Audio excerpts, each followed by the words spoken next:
مجھے لگتا تھا میں اہم تھا اور یہی میرا وہم تھا کہ آگاہ اپنی موت سے کوئی بشر نہیں، سامان 100 برس کا ہے پل کی خبر نہیں، مگر والصلاة والسلام علی سید المرسلین اما بعد فاعوذ باللہ من الشیطان الرجیم بسم اللہ الرحمن الرحیم الصلاة والسلام علیک یا رسول اللہ وعلی آلک واصحابک یا حبیب اللہ الصلاة والسلام علیک یا نبی اللہ وعلی آلک واصحابک یا نور اللہ۔ کمال ہے آپ نے اور میں نے 1 مہینے بعد لاہور جانا ہو، 2 مہینے بعد یورپ جانا ہو، کسی کو بھی جانا ہو، وہ ابھی سے باتیں شروع کر دیتے ہیں، یار کیسے جائیں گے، فلائٹ کیسی ہوگی، ٹرین کا ٹکٹ ملے گا کہ نہیں، وہاں جہاز، وہ کرنسی کون سی چلے گی۔ اچھا صرف نیت کی ہے اور باتیں شروع، ڈسکشن شروع، مشورے شروع، جب تک جائیں گے نہیں روز باتیں کریں گے۔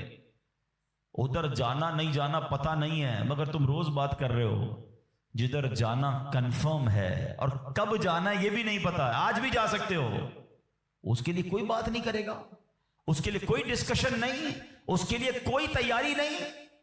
سوچئے، چلے آپ کہتے ہیں یار یہ دعوت اسلامی والے موت پر بہت بات کرتے ہیں، آخرت پر بہت بات کرتے ہیں، بہت ڈراتے ہیں، چلو بھائی ہم اور آپ موت پر بات نہیں کرتے، ہم بات نہیں کریں گے تو کیا مرنے سے بچ جائیں گے؟ ہیں اس حقیقت سے نکل جائیں گے؟ آنکھیں بند کرنے سے مصیبت جاتی نہیں، فیس تو کرنا ہی پڑے گا۔ تو آج انشاءاللہ مختصر سے وقت میں ہم سب کی زندگی کی سب سے بڑی جو حقیقت ہے نا وہ ہے موت، آج اس پر کچھ بات کرتے ہیں۔ اللہ کرے کہ آج کا بیان ہم سب کے دلوں سے غفلت کا پردہ ہٹائے اور ہم اپنی موت کی تیاری کرنے کی کوشش میں لگ جائیں۔ میرے پیارے اسلامی بھائیوں، یاد رہے کہ دنیا سے جانے والوں کو یاد رکھنا چاہیے۔ آہستہ آہستہ یہ رسم بھی ختم ہوتی جا رہی ہے، بات بھی کم ہوتی جا رہی ہے۔ آپ دیکھیں کہ کتنے لوگ ہیں جن کے ماں باپ چلے گئے ہیں اور وہ سوچیں کہ وہ کتنا انہیں یاد کرتے ہیں، اور جب یہ بے رخی یہ دنیا دیکھتے ہیں، یہ نئے رنگی یہ دنیا دیکھتے ہیں، لوگوں کا بھول جانا دیکھتے ہیں، تو مزید دل پر ایک چوٹ لگتی ہے کہ یار جب میں چلا جاؤں گا، جب ہم چلے جائیں گے، تھوڑے دن تک، تھوڑے مہینوں تک، ہو سکتا ہے 1 آدھ سال تک کوئی یاد کرے گا، اس کے بعد کسی کا کچھ رکتا نہیں ہے، دنیا چلتی رہتی ہے۔ وہ کہتے نا ایک قبر پر ایک کتبہ لگا ہوا تھا، مجھے لگتا تھا میں اہم تھا اور یہی میرا وہم تھا۔ امام محمد غزالی علیہ رحمت اللہ الوالی لکھتے ہیں کہ بنی اسرائیل کا ایک بڑا مغرور شخص تھا، بڑا ایروگنٹ تھا، بڑا اس کا کر و فر تھا، ایک بند کمرے میں بیٹھا تھا۔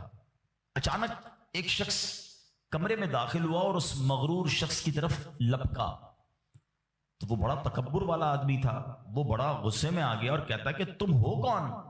میرے کمرے میں آ کیسے گئے؟ تمہیں آنے کی اجازت کس نے دی؟ تم جانتے نہیں میں کون ہوں؟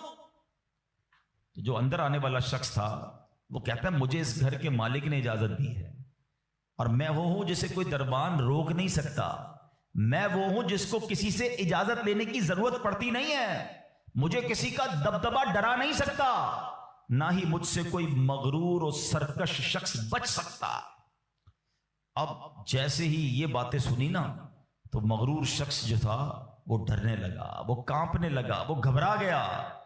وہ کہتا ہے کہ آپ تو ملک الموت معلوم ہوتے ہیں، کیونکہ جس کو کوئی نہیں روک سکتا، جس کو کسی کی اجازت کی ضرورت نہیں ہے، جس کو کسی کا دبدبہ کرو فر ریزسٹ نہیں کر سکتا، وہ ملک الموت کے سوا تو کوئی نہیں۔ لگتا ہے آپ ملک الموت ہیں؟ تو فرماتے ہاں میں ملک الموت ہوں۔ اب وہ شخص تو بڑا گناہگار تھا، وہ رونے لگا، چیخنے لگا کہ حضور تھوڑی سی مہلت دے دیں، کچھ نیکیاں کر لوں، توبہ کر لوں، اللہ کو راضی کر لوں، ابھی میری روح قبض نہ کریں۔ ہائے ہائے، ملک الموت فرماتے تمہاری سانسیں پوری ہو گئی ہیں، اب تمہیں کوئی ٹائم نہیں ملے گا۔ اگر تم نے، وہ پوچھتا ہے حضور مجھے کہاں لے جایا جائے گا مرنے کے بعد؟ فرمایا اس مقام پر جہاں تو نے اعمال بھیجے ہیں، اس گھر کی طرف جو تو نے تیار کیا ہے۔ وہ شخص کہے گا حضور میں نے تو کوئی گھر تیار نہیں کیا، کوئی نیکی آگے نہیں بھیجی، ملکوت موت فرماتے ہیں پھر تمہیں بھڑکتی آگ کی طرف لے جایا جائے گا، جہاں تمہارے گوشت پوشت وہ آگ نوچ لے گی۔ یہ کہہ کر ملک الموت نے اس شخص کی روح کو قبض کیا، اس کے پورے گھر میں کوہرام مچ گیا۔ گھر والے، ہمیں لگتا ہے میں بہت اہم آدمی ہوں، میرے جانے سے بڑا فرق پڑ جائے گا، میں نہیں ہوں گا تو بہت لوگوں کو امپیکٹ کریٹ ہوگا، یہ بھول ہے ہماری۔ دنیا پہلے سے چل رہی ہے اور اب بھی چلتی رہے گی، اب تو اور بے رخی ہو گئی ہے۔ پہلے چلے لوگ ماں باپ کو، مرنے والوں کو بہت یاد کرتے تھے، جیسے جیسے دن گزرتے جا رہے ہیں لوگوں کے بس صرف گھر والے، چونکہ وہ بہت کلوز ہوتے ہیں ان کو شاید یاد زیادہ رہتا ہے، باقی دوست احباب دنیا والے تھوڑے عرصے کے بعد سب کی اپنی زندگی ہے، سب کا اپنا معمول ہے، اور یہ ہم سب کو احساس دلاتا ہے کہ میں اور آپ بھی جائیں گے اور پھر شاید دنیا میں یاد کرنے والا کوئی نہیں ہوگا۔ لیکن ہم کچھ ایسا کر کے کیوں نہ جائیں کہ کوئی یاد کرے یا نہ کرے، کوئی ثواب پہنچائے یا نہ پہنچائے، میں خود ایسا کر کے جاؤں کہ مرنے کے بعد قیامت تک مجھے خود ہی قبر میں ثواب ملتا رہے۔ اصل عقل مندی یہ ہے، جو دوسروں کے آسرے پہ جیتے ہیں نا کہ میرے مرنے کے بعد بچے ایصال ثواب کریں گے تو دوست کریں گے، بھائی میں خود اپنی فکر خود نہیں کر رہا تو میرے مرنے کے بعد کون میری فکر کرے گا؟ ہم سب کی عمر سے چھوٹے لوگ دنیا سے جا چکے ہیں، کبھی قبرستان جا کر چیک کر لینا، آپ کو چھوٹی سی قبر بھی ملے گی۔ وہ چھوٹی قبر کیوں ہوتی ہے؟ وہ چھوٹا بچہ ہوتا ہے جو دنیا سے چلا گیا ہے۔ جوانوں کی قبر بھی ملے گی، بوڑھوں کی قبر بھی ملے گی، ہر ایج کا بندہ آپ کے جاننے والوں میں سے دنیا سے گیا ہوگا، مگر ہم ہیں کہ غفلت کا پردہ ہٹتا ہی نہیں ہے، خیال آتا ہی نہیں ہے کہ مجھے بھی مرنا ہے۔ شعر سارے بولتے ہیں، ادراک نہیں ہے، زندگی کے معمولات میں فرق کوئی نہیں پڑتا۔ بندہ کہے نا یار کہ مجھے موت کی فکر ہو گئی ہے، اب میں تیاری کروں گا موت کی، مگر زبانی خرچ تو سارے ہی کرتے ہیں۔ کسی کی میت پہ جائیں تو ایسی بڑی بڑی باتیں لوگ کرتے ہیں، بھائی اللہ کی مرضی تھی، ہر کسی کو جانا ہے، اپنے کرنی کا پھل بھگتنا ہے۔ لیکن جو یہ کہہ رہا ہے کیا وہ اپنے آپ سے بھی کہتا ہے کہ تجھے بھی جانا ہے؟ تو نے تیاری کر لی جانے کی؟ آج بھی تو جا سکتا ہے۔ اے میرے پیارے اسلامی بھائی، آج میں چاہوں گا، یہ موضوع بھی لوگوں کو پسند نہیں آتا، مجھے اندازہ ہے، یار کوئی تھوڑی سی اچھی اچھی باتیں کرو، ہم نعرے لگائیں، ہم جھومیں، اس موضوع پر زیادہ بات کرنا بھی لوگوں کو پسند نہیں ہے۔ عجیب کہانی ہے، ایسی حقیقت ہے موت، ایسی ریئلٹی ہے موت کہ جس سے انکار نہیں۔ دیکھیں ہمارے بہت سارے مذاہب سے اختلاف ہے، کچھ مذاہب ہیں جو نبی پاک کا معاذ اللہ انکار کرتے ہیں، کچھ قرآن کو نہیں مانتے، کچھ ایسے لوگ ہیں جو اللہ کو ہی نہیں مانتے ہیں۔ کتنے اختلاف ہیں لوگوں میں، دنیا بھر میں الگ الگ قسم کے ریلیجن ہیں، دہریت والے لوگ ہیں، کمیونسٹ لوگ ہیں، عجیب عجیب لوگ ہیں جن کا آپس میں ہمارا بڑا اختلاف ہے۔ معاذ اللہ کچھ لوگ ہمارے نبی کو آخری نبی نہیں مانتے، لیکن ایک حقیقت ایسی ہے جو دنیا کا ہر مذہب مانتا ہے، دنیا کی ہر قوم مانتی ہے، دنیا کا ہر بندہ، عقل مند ہو یا بے وقوف ہو، جناب پڑھا لکھا ہو یا جاہل ہو، مرد ہو یا عورت ہو، پاکستانی ہو یا امریکی ہو، all around the world everybody must acknowledge that۔ وہ کیا ہے؟ وہ سب مانتے ہیں کہ موت آ کر رہے گی، کسی کا اختلاف نہیں ہے۔ کوئی مذہب، کوئی آپ کو دنیا کی قوم ایسی نہیں ملے گی جو کہے نہیں جناب ہمارا ہم نہیں مانتے موت آئے گی۔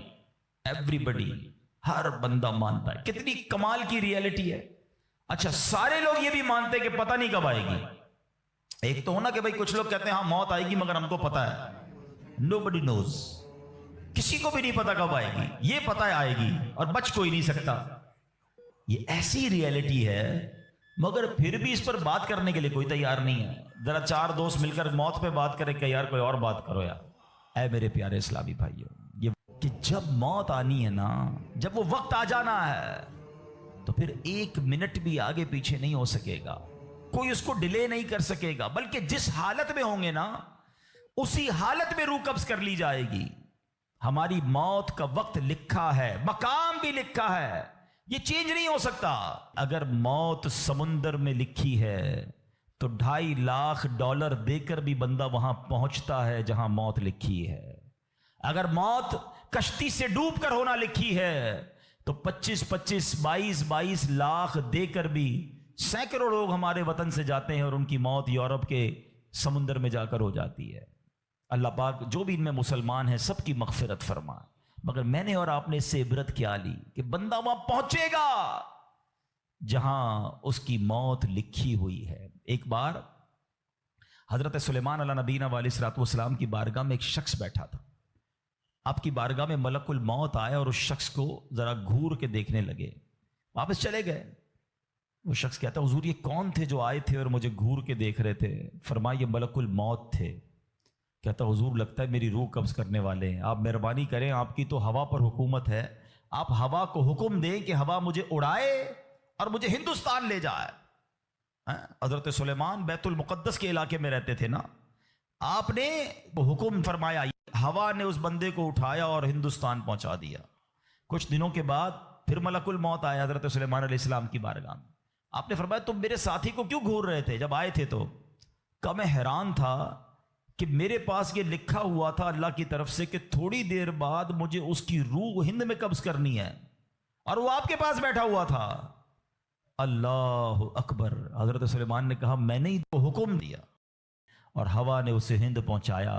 اور جب وہ ہند پہنچا تو پرٹیکولر ٹائم پر اسی مقام پر اس کی روح کو قبض کر لیا گیا. ہائے ہائے ہائے، یہ ہے میری اور آپ کی حقیقت. دوڑتے رہتے ہیں، بھاگتے رہتے ہیں، پلاننگ ہے کہ ختم نہیں ہو رہی، فکریں ہیں کہ ختم نہیں ہو رہی، ہر وقت بیٹھے ہیں اگلا پلان کیا ہے، 5 سال کا، 10 سال کا.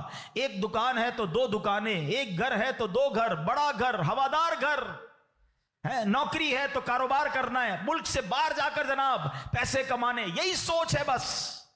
اس پورے شیڈول میں موت کہاں ہے؟ اس پوری تیاری میں موت کہاں ہے؟ ایک دن ہوگا کہ اچانک اچک لیے جائیں گے.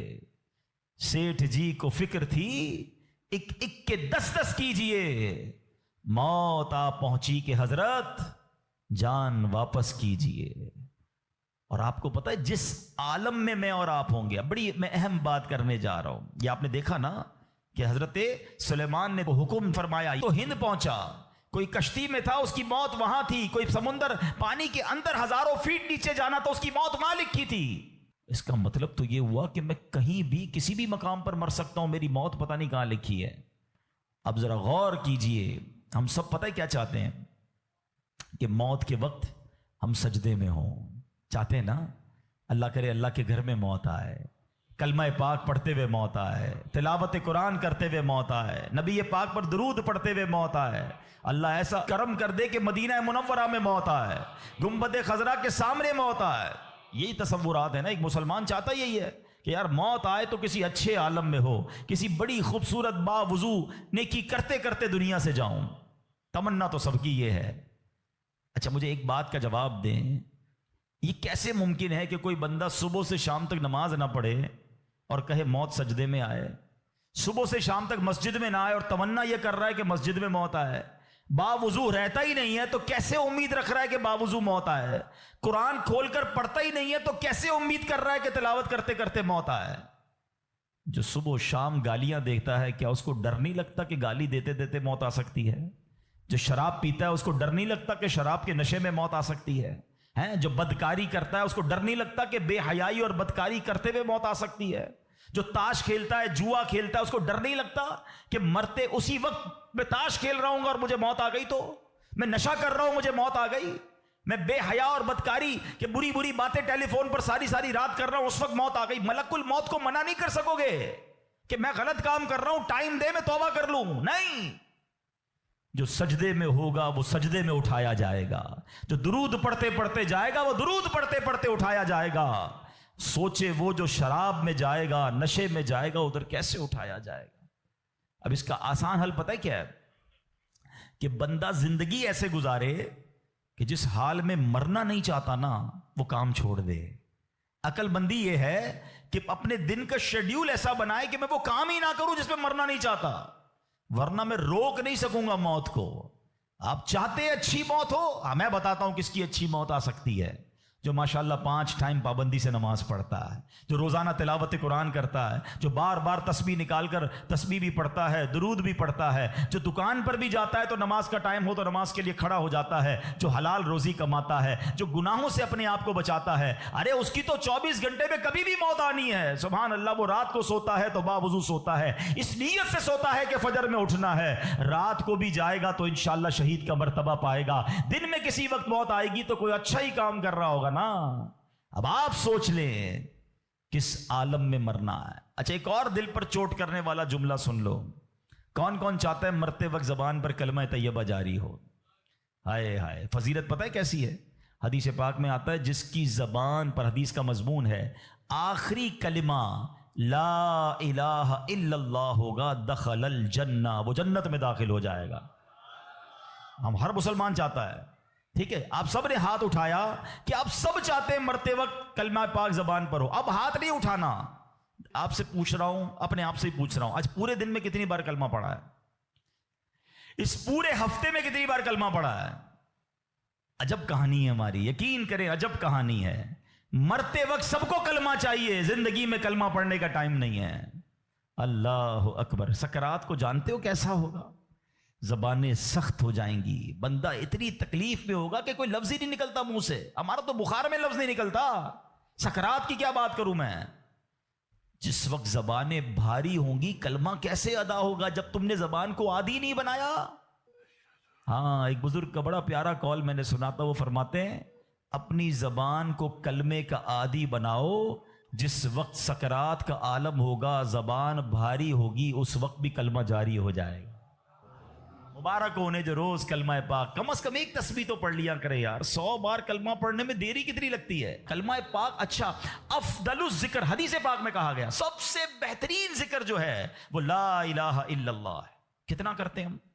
سوچے نا، ہم اب اپنے آپ کو کتنا دور رکھے ہوئے ہیں اپنی موت کی تیاری سے، اپنی آخرت کی تیاری سے، اپنی قبر کو روشن کرنے کی تیاری سے۔ میرے پیارے اسلامی بھائیوں، ایسا صرف دنیا نہیں ہے، ہم اس دنیا میں آئے ہیں نا، قرآن کہتا ہے، سورہ ملک پڑھتے رہتے ہو نا، قرآن میں رب کیا فرماتا ہے؟ الذی خلق الموت والحیات لیبلوکم ایکم احسن عملا۔ اللہ اکبر۔ اس میں کیا فرمایا رب نے؟ جس نے موت اور زندگی پیدا کی کہ تمہاری جانچ ہو کہ تم میں کس کا کام زیادہ اچھا ہے۔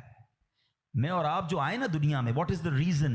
موت اور زندگی کو پیدا کرنے کا مقصد یہ ہے کہ چیک کیا جائے کون اچھے کام کر کے آتا ہے۔ یعنی آسان لفظوں میں ہم سب کو امتحان کے لیے بھیجا گیا ہے۔ ہم اس دنیا میں آئے ہیں، ہمارا ٹیسٹ ہو رہا ہے۔ آپ کہیں یار اتنا بڑا ٹیسٹ؟ ہاں، یہ 50 60 70 سال کا ٹیسٹ ہے، اور اس کے بعد جو اچھے اعمال لے کر جائے گا، 3-4 گھنٹے کے امتحان کے بعد ایک کلاس آگے بڑھتے ہو نا، ایک آپ کا درجہ آگے بڑھتا ہے۔ تھوڑا ٹیسٹ بڑا ہے مگر انعام ایسا ہے کہ جنت میں داخل ہو گئے تو پھر کبھی نکالے نہیں جائیں گے۔ ہاں، قرآن کہتا ہے ہم فیہا خالدون، ہمیشہ ہمیشہ جنت میں رہیں گے۔ اگر جنت میں جانا ہے تو یہ ٹیسٹ پاس کرنا ہے۔ یاد رکھیے، صحابی رسول حضرت طارق محاربی رضی اللہ تعالیٰ فرماتے ہیں، اللہ پاک کے آخری نبی صلی اللہ علیہ وسلم نے مجھے نصیحت کرتے ہوئے فرمایا، یا طارق استعد للموت قبل الموت، اے طارق مرنے سے پہلے موت کی تیاری کر لو۔ ہاں، یہ نبی پاک نے فرمایا۔ اچھا، میں ایک سوال کرنا چاہتا ہوں، اگر میں آج آپ سے ایک سوال کروں کہ ہم میں سے کسی کو پتہ چل جائے کہ کل کا دن آپ کی زندگی کا آخری دن ہے اور کل رات آپ دنیا سے چلے جائیں گے، ایک دن ہے آپ کے پاس، ایک مسلمان اس ایک دن کو کیسے گزارے گا؟ سچ بتائیے، کیا وہ کل دکان پہ جا کے کاروبار کرے گا؟ کیا وہ کل جا کے پیسے ڈبل کرنے کی کوشش کرے گا؟ کیا وہ کل جا کے فرنیچر مارکیٹ میں فرنیچر بنوائے گا؟ یا کل جا کے معاذ اللہ دوستوں کے ساتھ فلم دیکھنے گیا چاہے گا چلو یار آخری دن ہے ذرا موج مزے کر لوں؟ یہ کیا کرے گا؟ اگر عقل مند مسلمان ہوا تو ایک دن ہے تو مسجد میں گزارے گا، تلاوت میں گزارے گا، توبہ میں گزارے گا، ذکر و اذکار میں گزارے گا، ہیں اللہ پاک سے معافی میں گزارے گا، کیونکہ آخری دن ہے۔ یہی کرو گے نا اگر پتہ چل جائے۔ مجھے بتاؤ، کیا ہمیں پتا ہے ہمارا آخری دن ہے کہ نہیں ہے؟ ہمیں تو کل کی بات چھوڑے آج رات کا نہیں پتا ہے، تو پھر کیوں تیاری نہیں کر رہے؟ پتا چل جائے تو تیاری کریں گے۔ میں تو پہلے ہی بتا رہا ہوں آپ کو، آپ میں سے کتنے لوگ بیٹھے جن کو پتا ہے کل صبح تک زندہ رہیں گے؟ مجھے بھی نہیں پتا، آپ کو بھی نہیں پتا۔ جب پتہ ہی نہیں ہے تو پھر کیوں تیاری نہیں کر رہے؟ پھر کیوں توبہ نہیں کر رہے؟ پھر کیوں حرام کی طرف ہم جاتے ہیں؟ خدا را یاد رکھیے میرے پیارے اسلامی بھائیوں، قبر میں جا کر اتنا پچھتاوا ہوگا گناہ گار کو، بلکہ روایتوں میں آتا ہے پیارے آقا علیہ الصلوۃ والسلام نے فرمایا جس کا مضمون ہے مرنے کے بعد نیک بھی پچھتائے گا گناہ گار بھی پچھتائے گا۔ عرض کی حضور گناہ گار پچھتائے گا یہ تو سمجھ آتا ہے، نیک کیوں پچھتائے گا؟ فرمایا گناہ گار تو گناہ کی وجہ سے پچھتائے گا، حدیث کا خلاصہ ہے۔ فرمایا نیک اس لیے پچھتائے گا جب وہ آخرت میں نیکیوں کا اجر دیکھے گا نا، تو وہ کہے گا کاش میں اور نیکیاں کر لیتا، وہ جو فضول ٹائم ضائع کیا تھا اس میں اور اللہ کا ذکر کرتا، اور نوافل پڑھتا، اور عبادت کرتا۔ تو یقین جانیے میرے پیارے اسلامی بھائیوں، یہ زندگی، یہ جو ہماری سانسیں چل رہی ہیں نا، ابھی چانس ہے ہمارے پاس، جتنی نیکیاں کرنی ہے کر لیں۔ جس دن سانس بند ہوئی نا اس دن عمل نہیں ہوگا، اس دن جزا ملے گی۔ آج دار العمل ہے، today is the time of action and tomorrow is the time of accountability. اس دن صرف جزا ہوگی، یا تو آپ کو اللہ نہ کرے گناہوں کی وجہ سے کسی کو سزا ملے گی، یا نیکیوں کا اجر ملے گا۔ آج وقت ہے نیکیاں کرنے کا۔ قبر میں اتارے جانے کے بعد کوئی چانس نہیں ہوگا۔ اچھا آپ کو پتا ہے جب قبر میں بندہ جاتا ہے، کسی کا بھی انتقال ہوتا ہے، تو گھر والے کیا کہتے ہیں، خاندان والے کیا کہتے ہیں؟ میت نے پیچھے کیا چھوڑا ہے؟ آپ کو پتا ہے فرشتے کیا کہتے ہیں؟ میت نے آگے کیا بھیجا ہے۔ اصل یہ بات سمجھ لیجئے گا، ہم نے آگے کیا بھیجا ہے۔ خوش نصیب ہیں وہ لوگ جو آگے بھیج کر تیاری کر رہے ہیں۔ آپ سے اور مجھ سے کوئی پوچھتا ہے گھر کہاں ہے، کوئی کہتا ہے رنچوڑ لائن میں، کوئی کہتا ہے گارڈن میں، کوئی کہتا ہے کلفٹن میں۔ جنت میں گھر ہے کہ نہیں؟ ادھر گھر بنایا کہ نہیں بنایا؟ ادھر کدھر رہو گے؟ ادھر نرم بستر کے بغیر جس کو نیند نہیں آتی، رات کو پنکھا نہ چلے تو بے چین ہو جائے، یو پی ایس لگائے، جنریٹر لگائے، تھوڑے پیسے آئے تو اے سی لگایا۔ قبر میں اگر آگ بھڑک رہی ہے تو پھر کیا کیا ہے ہم نے؟ ادھر کتنا سوئیں گے اور ادھر کتنا سونا ہے پتہ ہے آپ کو؟ حضرت آدم علیہ السلام سے لے کر آج تک لوگ قبر میں جا رہے ہیں، ہم قبر میں اتار رہے ہیں لوگوں کو، سب قبر میں ہزاروں سال سے ہیں، پتہ نہیں کتنے سو کتنے ہزار سال رہنا پڑے گا، مگر قبر روشن ہے کہ نہیں کوئی ٹینشن نہیں کسی کو۔ جس کا یہاں نرم بستر ہے نا، جس کو نرم تکیے کے بغیر نیند نہیں آتی، وہ سوچے میں سانپ اور بچھوؤں کے ساتھ کیسے سوؤں گا۔ قبر نے اگر دبا دیا اور پسلیاں توڑ دی تو میرا بنے گا کیا؟ اگر قبر میں آگ بھڑکا دی گئی تو میں کدھر جاؤں گا، کس کو پکاروں گا؟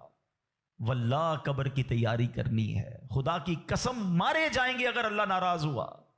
فکر کرنی دنیا میں ہے، ایکسٹرا ٹائم نہیں ملے گا۔ آج کل موبائل کمپنیاں میسج کرتی ہیں جناب آپ کا 70% ڈیٹا یوز ہو گیا ہے، ٹاپ اپ کروا لیں، پیسے ڈلوا لیں، 80% ختم ہو گیا، آج کل آخری دن ہے آپ کے موبائل کے پیکج کا، ہم پیسے پکڑ کے ڈلواتے ہیں، یار موبائل بند ہو جائے گا، لیکن ہماری زندگی کا کوئی میسج نہیں آئے گا کہ ایک دن رہ گیا ہے، 70% گزر گئی، 80 گزر گئی، اب 3 دن رہ گئے، توبہ کر لو۔ نہیں، پتہ نہیں ہوتا، بندہ صبح گھر سے نکلتا ہے اور شام جنازہ آتا ہے، ایسا نہیں ہوتا؟ خدا را آج کے اس اجتماع کو غنیمت جانیے، غفلت سے باہر آئیے، اپنی بری عادتوں سے ہم توبہ کریں۔ آپ کو پتہ ہے یہ ہمارے پاس قاصد بھیجے جاتے ہیں، موت کے بھی قاصد ہوتے ہیں۔ ایک بزرگ کے بارے میں آتا ہے کہ انہوں نے اپنے گھر میں قبر کھدوائی ہوئی تھی، اللہ والے دیکھو کیسے یاد کرتے تھے موت کو، روز قبر کو دیکھتے تھے، قبر میں جا کے لیٹتے تھے۔ تو ایک وقت آیا اور انہوں نے کہا ٹھیک ہے اب قبر کو بند کر دو، مجھے ضرورت نہیں ہے۔ تو لوگوں نے کہا کیوں کہہ رہے ہیں ایسا؟ تو انہوں نے فرمایا کہ میں قبر کا یہ تابوت اس لیے رکھا ہوا تھا کہ میں دیکھتا تھا تو مجھے آخرت یاد آتی تھی، اب میری داڑھی میں سفید بال آ گیا ہے، اب یہ سفید بال مجھے موت کی یاد دلاتا رہے گا۔ آپ کو پتہ ہے اس بالوں کو سفید ہو جانا، آنکھوں کا کمزور ہو جانا، صحت کا ڈھل جانا، کمر کا جھک جانا، اعضاء میں کمزوری آ جانا، یہ سارے موت کے قاصد ہیں۔ یہ موت آنے سے پہلے پیغام آ رہا ہے تمہارے پاس کہ ڈھل رہے ہو، تیاری کر لو، اب تو تیاری کر لو۔ مگر ہم ہیں کہ سمجھنے کے لیے تیار نہیں، ابھی تو میں بڑا جوان ہوں، میں تو بالکل فٹ ہوں، ابھی تو بڑی لائف پڑی ہے یار، ابھی تو انجوائے کرنا ہے، ابھی تو بنانا ہے، ابھی تو بزنس کھڑا کرنا ہے۔ میں نہیں، کون کہتا ہے بزنس کھڑا نہ کرو بھائی، مگر اس تمام شیڈول میں موت کو بھی تو لے کر آؤ نا، کہ چلا گیا تو ادھر کیا ہوگا، ادھر میرا کیا بنے گا۔ ایک حدیث پاک ہے، حدیث پاک کا مضمون ہے کہ مرنے کے بعد بک آف ڈیڈ، اعمال کلوز ہو جائے گا، ٹھیک ہے، سوائے 3 چیزوں کے۔ اب آج یہ پلان کرنا ہے، آج اگر بیٹھے ہو نا تو کوئی پلاننگ لے کے جاؤ، آقا فرماتے مرنے کے بعد اعمال بند سوائے 3 چیزوں کے. فرمایا نمبر 1، انسان کوئی ایسا علم چھوڑ کر جائے کہ اس کے بعد اس علم سے فائدہ اٹھایا جائے. سبحان اللہ. علماء دیکھیں کیا کمال کی شخصیات ہیں، طالب علم چھوڑ کے جاتے ہیں، اپنی کتابیں بھی چھوڑ کے جاتے ہیں، بخاری شریف، ترمذی شریف، نسائی شریف، ہدایہ شریف، اور آئے تو جناب اعلیٰ حضرت امام اہل سنت کے فتاوی رضویہ، بہار شریعت، صدر الشریعہ کی کتابیں سینکڑوں سال سے لوگ پڑھ رہے ہیں. وہ بزرگ چلے گئے دنیا سے. سبحان اللہ. ہر کتاب چھپ رہی ہے، تفسیر چھپ رہی ہے، حدیثوں کی کتابیں چھپ رہی ہیں، اور علماء کو ثواب مل رہا ہے. یہ پہلا آپشن تھا. غور سے میری بات سنیے گا. شاید جتنے یہاں بیٹھے نا ہم اس پہلے آپشن میں ہمارا حصہ نہ ہونے کے برابر ہے. اب آ جائیں دوسرا آپشن، مرنے کے بعد مجھے ثواب کنٹینیو کیسے مل سکتا ہے. آقا علیہ الصلوۃ والسلام نے فرمایا نیک اولاد جو کہ مرنے کے بعد اپنے والدین کے لیے دعا کرے، ان کے لیے نیکی پہنچانے کا اگر وہ انتظام کرنے والی ہے تو فرمایا یہ اولاد کی وجہ سے اسے قبر میں ثواب ملتا رہے گا. اور تیسرا آپشن میرے آقا نے فرمایا صدقہ جاریہ، کہ بندہ اپنے ہاتھوں سے کوئی ایسا کام کر جائے کہ قیامت تک جو ہے اس صدقے کی وجہ سے اسے نیکیاں ملتی رہیں. اب ان تینوں آپشن میں ہم کیا کر رہے ہیں؟ اب یہ سوچنا